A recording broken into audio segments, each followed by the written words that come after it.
Classes में मैं संतोष कुमारी बगड़ी आपका स्वागत करती हूँ।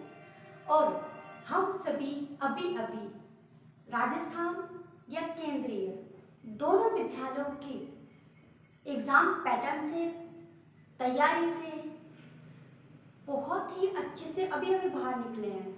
तो हमारे पास बहुत कुछ है, बस ज़रूरत है तो उनको अरेंज करके अपने आप संभाल के रखने की।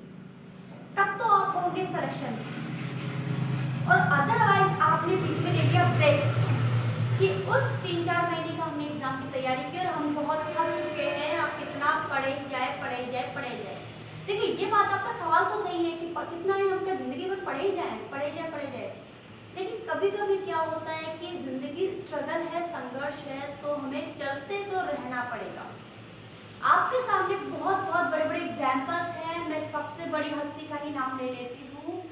आप चाहे अमिताभ बच्चन को देख लीजिए, उनकी एज फैक्टर अब काम करता है। हमारे अगर नॉर्मल इंसान हो इस एज फैक्टर में, तो वो तो बस या तो 2 वक्त का खाना खाएगा या एक तरफ बैठ जाएगा या फिर दोस्तों में गप्पे लगाएंगे।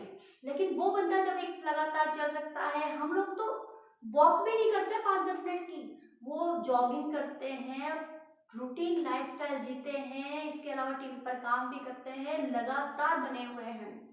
मेरा उनसे कोई लेना देना नहीं, मैं सिर्फ इतना कहना चाहती हूँ कि हमें भी चलना होगा।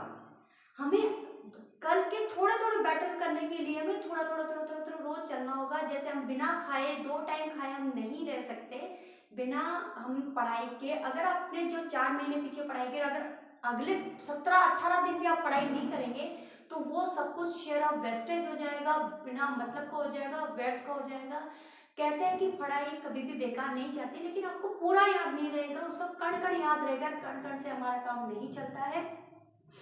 केबीएस ने आपने एग्जाम दिया, आपको पता था कि वहाँ पे नेगेटिव मार्किंग नहीं है, तो भी देखिए आप कितना मतलब क्वेश्चंस किस तरीके के आए हैं, कितनी गलतियाँ हुई है, रिजल्ट कैसा आया है। अभी उसके वो आपत्ति मांगी जा रही है, तो आप उसको भी दर्ज करवा दीजिएगा, मेरा दूसरा वीडियो देख लीजिएगा, तो उससे भी आपको पता चलेगा कि केबीएस में नेगेटिव मार्किंग नहीं थी, लेकिन केबीएस में इंटरव्यू है। डीएसएसपी की अगर मैं बात करूंगी अभी थोड़ी देर में, तो डीएसएसपी में क्या है कि उसमें नेगेटिव मार्किंग है, 0.25 है, लेकिन उसमें क्या है, नंबर ऑफ, जो आप जानते हैं नंबर ऑफ वैकेंसी, उसमें केबीएस में अच्छी थी। हमें क्या करना है कि अब हमारे सामने डीएसएसपी की पोस्ट है। डीएसएसपी को पोस्ट नहीं, राजस्थान की भी आएगी, केंद्र की भी आएगी, और हमारी डीएसएसपी दिल्ली जो दिल्ली सिलेक्शन बोर्ड है इसकी भी आएगी। मेरा बस इतना ही कहना है कि आपने जो भी टीचिंग मेथड, आपने पेडागोजी, आपने हिंदी, इंग्लिश, मैथ्स, रीजनिंग जो भी आपने पढ़ी है ना, उसको लगातार आप बने ही रखिए। चाहे आधा घंटा पढ़िए, चाहे 1 घंटा पढ़िए, चाहे 10-10 मिनट पढ़िए, लेकिन फटाफट उसका, जैसे आप हमारे वीडियो देखते हैं 2 की दुगना स्पीड से, उसी तरीके से आप उसको भी रिवाइज करते रहिए। चलिए, ज़्यादा बात करूंगी तो वीडियो लंबा हो जाएगा। बात करते हैं मेन टॉपिक पर, जो कि आज की क्लास को डेडिकेटेड है, DSSB, Delhi staff selection board. ठीक है, तो जो भी है आप इसमें देखिएगा, आपको सबको पता है कि जस्ट इसमें क्या होती है, क्राइटेरिया क्या है आपका, तो इसमें क्या होता है, 12th जो एलिजिबिलिटी है वो पीआरटी टीचर्स के लिए मैं बात करूंगी इस क्लास में। पीआरटी टीचर्स के लिए आपके जनरल के लिए होती है, जनरल में 12th में आपको होना चाहिए आपके पास 50% पास, 50% से आप पास होने चाहिए जनरल में।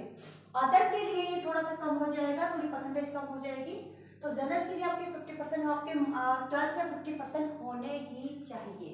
नेक्स्ट, डिप्लोमा, डीएलएड, बीएलएड और बीएड, आपके पास इनमें से अगर कोई भी डिग्री है पीआरटी की, तो आप इसके लिए एलिजिबल है, आप इसका फॉर्म फिल कर सकते हैं।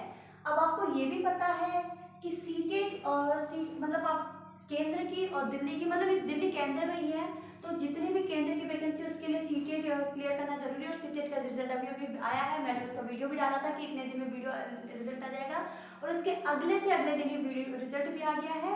तो आप सभी को जिन्होंने भी सीटेट बहुत अच्छे से क्लियर किया, उन सभी को भी बहुत बहुत बधाइयाँ।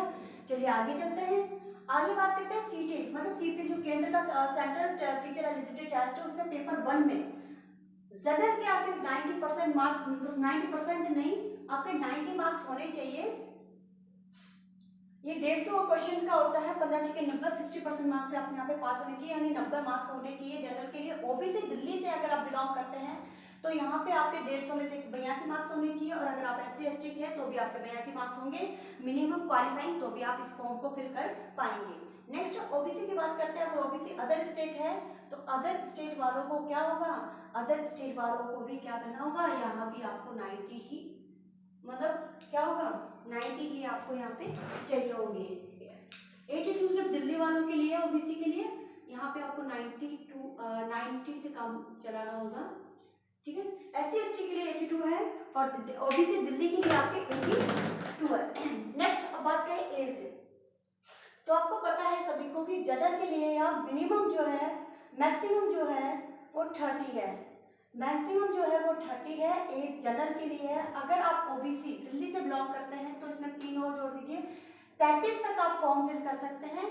और अगर एससी एसटी है तो आप 5 यानी 30 + 5 कर दीजिए, यानी 35 साल तक आप फॉर्म फिल कर सकते हैं।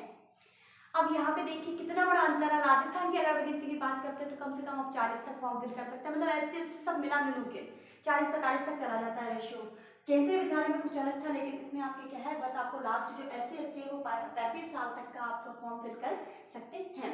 नेक्स्ट बात करते हैं बिना टाइम खराब किए एग्जाम पैटर्न की। एग्जाम पैटर्न में से पार्ट ए और पार्ट बी दो तरीके से आपका पेपर आता है। पार्ट ए में वही आपका जो नॉर्मल सभी एग्जाम्स के लिए आपका पैटर्न होता है वही पैटर्न फॉलो करता है। तो ये जो है वो एक तरीके से 360 पे काम करेगी। अगर आपने, हमेशा मैं एक ही बात कहती हूँ कि हमेशा एक पेपर को डेडिकेटेड कीजिए, पूरे साल उस पेपर को, उस सिलेबस को डेडिकेटेड कीजिए, चाहे वो एग्जाम हो जाए तो भी आप उसको कंटिन्यू कीजिए। सिलेक्ट नोट्स आपके खुद के होने चाहिए, कभी भी ये नहीं कि ये एग्जाम गया, जहाँ तक हम उनके वीडियो देख रहे थे वो चले गए, अब हम नया एग्जाम आएगा, नए वीडियो देखेंगे, नए आगे बढ़ेंगे। उससे फर्क तो पड़ता है लेकिन उतना नहीं पड़ता जितना कि उससे क्या होता है, पिछले वीडियो के आपने अगर नोट्स बनाए होंगे तो वो आपके साथ साथ प्लस आपका कुछ नया अगर कुछ बताते हैं, कोई यूट्यूबर, कोई क्लासेस में, कोई ऑफलाइन ऑनलाइन क्लासेस जहाँ भी आप जाते हैं, तो उससे इतना अंतर पड़ता है कि सिर्फ उस नोट्स को आप आंखों के नीचे खुले रखिए, आपको वो सारी याद है। अगर कुछ नई लाइन कोई बोलता है तो उसी में आप पतले पतले ऐड ऑन कर लीजिए, आप आगे से नोट बना के कहीं भी लिख लीजिए। लेकिन नया लिखना बेवकूफ़ी है, क्या जिंदगी भर लिखे अपने नोट से बनाए जाओगे, कॉपी करे जाओगे। कॉपी मैं तो कहती हूँ 10 कॉपी होनी चाहिए, 10 कॉपी में ही जिंदगी जितने एग्जाम देने हैं उसी से दे लीजिएगा कुछ, क्योंकि स्टैटिक जीके में कुछ बदलता नहीं, रीजनिंग मैथ्स में कुछ बदलता नहीं है। बदलती है तो सिर्फ करंट अफेयर्स बदलती है, करंट अफेयर्स तो आप एक रजिस्टर अलग से मेंटेन कर सकते हैं। लेकिन बाकी आपकी चॉइस, आप किस तरीके से कैसे पढ़ते हैं। मैं तो इतना चाहती हूँ कि आप एंड प्रकार अपना लक्ष्य साध लें किसी भी प्रकार से। चलिए आगे बात करते हैं पार्ट ए। पार्ट ए में आप देखिए जनरल अवेयर्स में आप जाने स्टैटिक जीके वगैरह आपकी आ जाएगी और करंट अफेयर्स आ जाएगा, ये 20 मार्क्स का है आपका। रीजनिंग 20 मार्क्स की है, arithmetic and numerical ability 20 marks की है। अब यहाँ भी देखिए आप, इसकी जो मैथ्स है ना, इसकी जो मैथ्स है वो मैथ्स और अर्थमेटिक एंड न्यूमेरिकल एबिलिटी जो थी वो केबीएस में जो आई थी बहुत मीडियम थी मैथ्स। लेकिन डीएसपी में आप एक्सपेक्ट मत कीजिए, क्योंकि डीएसएसपी में मैथ्स से थोड़ी सी इससे अप लेवल आएगी, थोड़ी सी हार्ड आएगी।